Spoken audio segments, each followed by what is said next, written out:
Channel दृष्टि pharma में आप सभी का स्वागत है। तो जैसा कि हमने अपनी प्रीवियस वीडियो में anti tumour, anti diabetic, diuretic ये सभी चीज़ें कवर कर लिए, तो आप हमारी प्रीवियस वीडियो में से जाके उन टॉपिक्स को कवर कर सकते हैं और उसके प्रॉपर नोट्स आपको हमारे टेलीग्राम के चैनल पे अवेलेबल हो जाएंगे। तो अब हम चलते हैं अपने नेक्स्ट टॉपिक की तरफ। एंटी डाइसेंट्रिक हमारे चैप्टर 5 की 30 घंटे के जो पूरा ये है टॉपिक्स, इसके अंदर जितने भी वो चल रहे हैं काफ़ी इंपॉर्टेंट है। 4 चीज़ें इनमें से पूछी जाती है हर टॉपिक की, कि उसकी फैमिली क्या है, बायोलॉजिकल सोर्स क्या है, केमिकल कॉन्स्टिट्यूएंट क्या है और थेरेपेटिक यूज़ क्या है। इसी के लिए हम पूरा ये जो चैप्टर 5 है पूरा पढ़ रहे हैं। हर कैटेगरी देखी हमने, क्या क्या होता है, किसके अंदर क्या किसकी डेफिनेशन है, तो ये सब हम देखते हुए आ रहे हैं। तो एक बार मैं सिलेबस के अकॉर्डिंग दिखा देती हूँ। देखो ये रहा, कहाँ पे हम अपने एक ड्रग आता है मात्र इसके अंदर एंटी डाइसेंट्रिक में इपिकाक्वाना, और फिर है हमारा एंटीसेप्टिक एंड डिसइंफेक्टेंट, जिसमें से हमने अपना बेंजोइन भी कवर किया है नेक्स्ट वीडियो में, ये तीनों। और इसके अलावा ये भी, इसको भी कवर कर देंगे जल्दी जल्दी हमारा ये कंप्लीट हो, ताकि इसके बाद अभी और भी चैप्टर्स हैं हमारे, वो भी करने हैं। ठीक है, तो चलो देखते हैं। एंटी डाइसेंट्रिक, देखो एंटी का मतलब तो अभी तक समझ में आ रहा है कि अगेंस्ट में। क्यों, देखो यार जो आंटियाँ होती है ना वो अगेंस्ट में ही रहती हैं। गर्ल्स के लिए तो मैं यही मान लूँगी कि वो हमेशा क्या बुराई मारती रहेंगी, तो एक तरीके से समझो कि ये अगेंस्ट में है ना। क्या अगेंस्ट में, किसके, डाइसेंट्रिक के। तो जिस चीज़ के अगेंस्ट में है, अब आंटियाँ तो हमारे लिए ठीक नहीं है, लेकिन जो डाइसेंट्री है उसके अगेंस्ट में कोई चीज़ काम कर रही है तो वो हमारे लिए फ़ायदेमंद है। तो अब हमें कहाँ, इस रूट कॉज डाइसेंट्री है तो हमें डाइसेंट्री तक जाना पड़ेगा। तो देखो ऐसे समझाती हूँ कि तुम्हें ये डायरिया से ध्यान रहेगा। डायरिया क्या होता है, दस्त बोलते हैं ना, कि दस्त होना यानी पतला स्टूल पास होना, ठीक है, एनल के थ्रू। बट यहाँ इसमें क्या होता है, डाइसेंट्री में स्टूल तो पतला पास हो गई, उसके साथ ब्लड भी निकलने लग जाता है, तो खून खून वाला दस्त एक तरीके से बोल सकते हैं। तो उसी को हम क्या बोलते हैं, डाइसेंट्री बोलते हैं। ठीक है, तो इसको ट्रीट करने के लिए हम क्या देंगे, एंटी डाइसेंट्रिक देंगे। ठीक, तो एंटी डाइसेंट्रिक हमारे ऐसे सब्सटेंस होते हैं, ऐसी दवा है, ऐसी मेडिकेशन है जो क्या करेगी, रोक देगी या तो सही कर देगी किसको, डाइसेंट्री को। किसको, डाइसेंट्री को। अब बता रखा है ये एक ऐसी कंडीशन है जिसमें क्या इन्फ्लामेशन हो जाती है, जलन होती है, सूजन आ जाती है इंटेस्टाइन में, हमारी आंत में, और जिसकी वजह से क्या होता है, सीवियर, बहुत ज़्यादा सीवियर मतलब बहुत ज़्यादा, ठीक है, डेंजरस, ज़्यादा डायरिया होने लग जाता है, बोले तो दस्त। ठीक है, विद ब्लड एंड म्यूकस, तो उसमें म्यूकस भी निकलने लग जाता है और साथ के साथ ब्लड भी। तो इसको ट्रीट करने के लिए हम एक ड्रग देते हैं, उसका एग्जांपल है इपिकाक्वाना, जिसके बारे में हमें इसमें देखना है। ठीक है, तो सबसे पहले वही कि इसका सिनोनिम देखेंगे कि क्या क्या होता है इसको, और ऑल्टरनेटिव नेम इसके क्या हो सकते हैं। तो एक होगा इपिकैक। अब ये देखो, ये जैसे नाम है इन्हीं से ही अब हमारे आगे क्या केमिकल कॉन्स्टिट्यूएंट बनेंगे। तो क्या, एक है हमारा इपिकैक, अगला क्या है, रेडिक्स इपिकाक्वाना भी है। ठीक, तो अब हम देखते हैं, चलो इसका बायोलॉजिकल सोर्स। तो बायोलॉजिकल सोर्स भी काफ़ी ज़्यादा इजी है, इसी के नाम से है। Ipecac consist of dried root और राइजोम। राइजोम बताया था, जो अंडरग्राउंड हमारी जड़ें होती हैं, जो बाहर की साइड हमारी निकलती हुई जाती है जड़ें, बोलते हैं ना स्टेम की तरह दिखती हुई, बट होती क्या है, राइजोम्स हैं वो। तो वो और एक जो अंडरग्राउंड, ये सारी जड़ें, इन सब से मिलकर के हमारा इपिकैक बना है। कौन सा प्लांट का, सिफेलिस इपिकाक्वाना। सिफेलिस इपिकाक्वाना की जड़ें, रूट या फिर राइजोम से ही हमारा क्या बना है, इपिकैक बना है, इपिकाक्वाना बना है। तो सिफेलिस इपिकाक्वाना हो जाता है, 2 स्पीशीज आ जाती है इसके अंदर हमारी, एक सिफेलिस एक्यूमिनेटा हो जाता है। ठीक है, और बताया था कि जो ये लास्ट वाला होता है इसका हमें जो बोलते हैं ना कि जीनस है, वो हमें क्या करना होता है, इसका फर्स्ट लेटर हमेशा स्मॉल रखना होता है। ठीक है, फैमिली क्या है इसकी, रूबिएसी इसकी फैमिली हो जाती है, सिफेलिस इपिकाक्वाना। ये तो इजी है बस, और एक्यूमिनेटा भी ध्यान रख लो। ठीक है, फैमिली देखिए हमने, रूबिएसी है। केमिकल कॉन्स्टिट्यूएंट देखो कौन कौन से होते हैं, सबसे पहले वही एल्कलॉइड। एल्कलॉइड क्या होते हैं हमारे, नाइट्रोजिनस हमारे कंपाउंड होते हैं, हाइड्रोजिनस बेसिक कंपाउंड, जो कि सेकेंडरी मेटाबोलाइट होते हैं, जो हम पढ़ के आए हुए हैं। तो देखो एल्कलॉइड कौन कौन सा होगा इसके अंदर, इमेटिन होगा, सिफेलिस नाम था तो सिफेलिन भी होगा, और साइकोट्रिन भी होगा। ठीक है, 2 तो याद ही रहने चाहिए। उसके बाद ग्लूकोसाइडल टैनिन भी होते हैं इनके अंदर, यानी कि जो पेट को क्या करेगा, अब तो जो दस्त हो रहा है तो हम क्या करेंगे, थोड़ा पेट में टाइटनेस करवाएंगे, थोड़ा टाइट करवाएंगे, है ना। तो टैनिन क्या करते हैं, वही एस्ट्रिंजेंट टेस्ट देते हैं और टाइटनिंग कर देते हैं टिश्यूज़ की, प्रोटीन को प्रेसिपिटेट कर देते हैं। तो एपिका, और जैसे ब्लड वगैरह निकलता है तो वहाँ पे क्या क्लॉट वगैरह बनवा देते हैं, ब्लड को रोक देते हैं। कौन? हमारे टेनिन्स। तभी तो ब्लडी स्टूल हो रहा है, तो हम क्या करेंगे कि ग्लूकोसाइडल टेनिन, जिसमें हमारा एपिका क्वानिन पाया जाता है। किसमें? एपिका क्वाना में। ठीक है, सिफेलिस एपिका क्वाना में। तो एपिका क्वानिन भी हो गया एक हमारा केमिकल, ग्लाइकोसाइड भी हो गया। ग्लाइकोसाइड भी कौन सा? हमारा इपिकोसाइड। और उसके अलावा और भी स्टार्च, म्यूसिलेज, कैल्शियम ऑक्सलेट, ये सब पाए जाते हैं। ठीक है, इमैटिन इंपॉर्टेंट है, सिफेलिन इंपॉर्टेंट है, और तीसरा जो है इपिका क्वानिन और एक इपिकोसाइड। तो सभी की कैटेगरी हो जाएगी। अब थेरापेटिक यूज क्या होता है इसका? वही कि ये एक एक्सपेक्टोरेंट की तरह भी काम करता है, इमेटिक की तरह भी। एक्सपेक्टोरेंट क्या होता है हमारा? जो एक्सपेक्टोरेंट है तो एक्सपेल करवा देगा किसको? म्यूकस को। कहाँ से?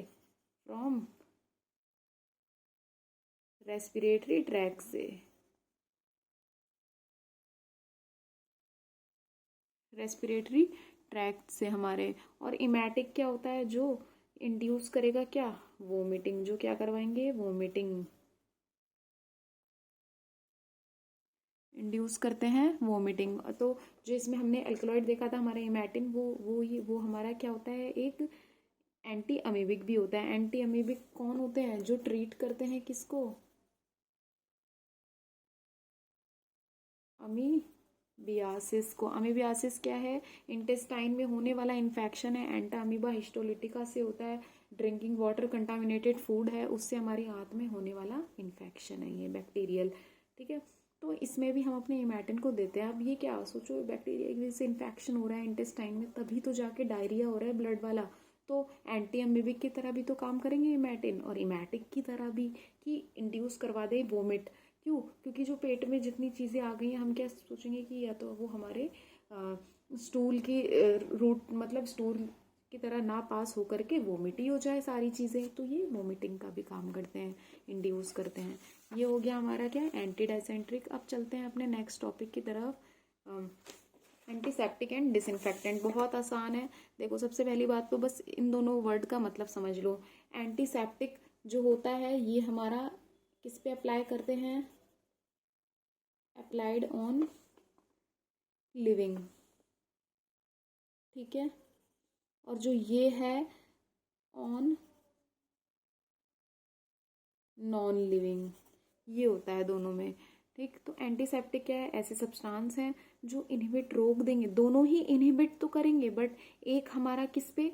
Inhibit growth of micro organism, जैसे बैक्टीरिया हो गए, फंजाई हो गए, वायरस हो गए, जब हम अप्लाई करेंगे अपने टिश्यूज पे यानी ह्यूमन बीइंग पे। और डिसइंफेक्टेंट ऐसे केमिकल सब्सटेंस है जो कि इनएनिमेट ऑब्जेक्ट यानी कि नॉन लिविंग पे हमारा जो मूव नहीं कर सकते उन ऑब्जेक्ट्स पे अपना अप्लाई होंगे। जैसे कि घर का सामान हो गया, अलमारी हो गई, और क्या टेबल हो गई, चेयर हो गई, इन सबको साफ करने के लिए डिसइंफेक्टेंट हो गया। ठीक है, सरफेस जैसे डिटॉल हो गया हमारा, वो तो चलो एंटीसेप्टिक हो गया। और जैसे बोलते हैं ना फिनॉल वगैरह जो सरफेस पे यूज कर रहे हैं, तो वो क्या है? डिसइंफेक्टेंट है, जो कि सरफेस पे यूज हो रहा है नॉन लिविंग टिश्यूज पे, है ना। टू डिस्ट्रॉय और inhibit the growth of micro organism. Same है, कुछ अलग नहीं है।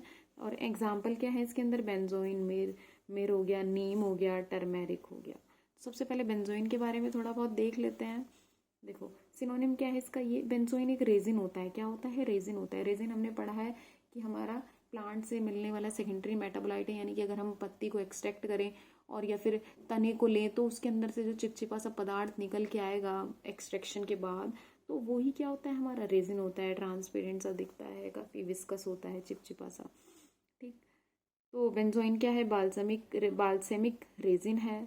सिनोनिम देखे तो बेंजोइन रेजिन, गम बेंजोइन हो गए, टाइप्स ही हैं ये भी।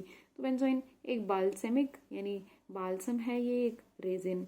ठीक है, ऑब्टेन फ्रॉम, किससे मिल रहा है? दो दो चीज़ों से, दो स्पीशीज से हमें मिल रहा है। एक तो स्टाइरेक्स पैरेलिनो न्यूरस हो गया, पैरेलेलो न्यूरस। ठीक है, जिसे हम सुमात्रा बेंजोइन भी बोलते हैं। थोड़ा मुश्किल लग रहा है नाम तो, पर ऐसे याद रखो, पैरेलल न्यूरस। ठीक है, तो याद हो जाएगा, पैरेलल है ना। ये सुमात्रा बेंजोइन और सियाम बेंजोइन एक दूसरे के पैरेलल होते हैं। तो स्टाइरेक्स वर्ड तो ध्यान ही रहेगा, दोनों में स्टाइरेक्स आ रहा है। जैसे एपिका क्वाना था, उसके भी दो नेम थे, जिनमें सिफेलिस तो था ही, बस अलग क्या था? एपिका क्वाना और एक्यू मिनेटा अलग था।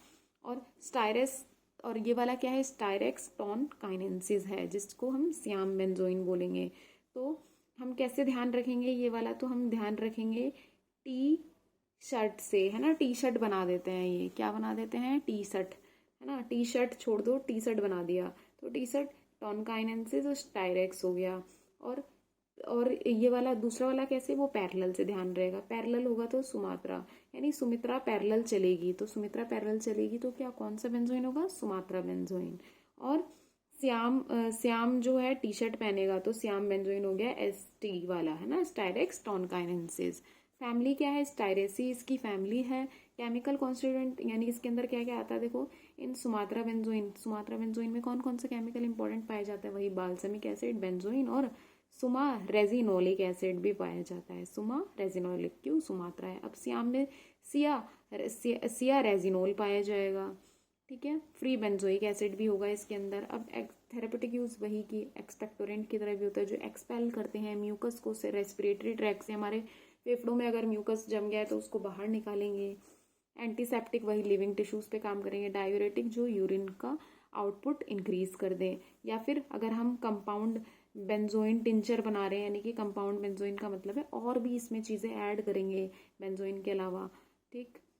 तो हम एक इंग्रेडिएंट की तरह भी यूज़ करते हैं, यानी एक कंपोजिशन का पार्ट भी हो जाता है हमारा, कौन, बेंजोइन। तो ये था हमारा किसके बारे में, बेंजोइन के बारे में। काफ़ी इजी था, कुछ मुश्किल नहीं है। पैरेलल चलेगी सुमित्रा तो स्टायरेक्स पैरेलल हो, न्यूरस सुमात्रा बेंजीन हो जाएगी। श्याम को टी शर्ट देंगे तो स्टायरेक्स टॉन काइनेंसिस हो जाएगा, श्याम बेंजोइन। फैमिली इसकी स्टायरेसी है। एपिका गुआना की क्या थी, रूबिएसी फैमिली थी। सिफेलिस एपिका गुआना रूट और राइजोम है, और ये क्या है, हमारे बाल्समिक रेजिन है। तो ये था हमारा एंटीसेप्टिक, डिसइंफेक्टेंट और एंटी डाइसेंट्रिक के बारे में। तो वीडियो अच्छी लगी है तो आप लाइक कर सकते हैं। और इसके अलावा हम क्या करते हैं कि जो भी हमारे टॉपिक्स होते चले जाते हैं, हम इनकी जो नोट्स हैं उनको हम अपने अवेलेबल करा देते हैं टेलीग्राम के चैनल पे, तो आप वहाँ से उसे भी डाउनलोड कर सकते हैं। इसके अलावा क्वेश्चन पेपर्स और important questions, important topics, important notes वो भी जल्दी अपलोड किए जाएंगे।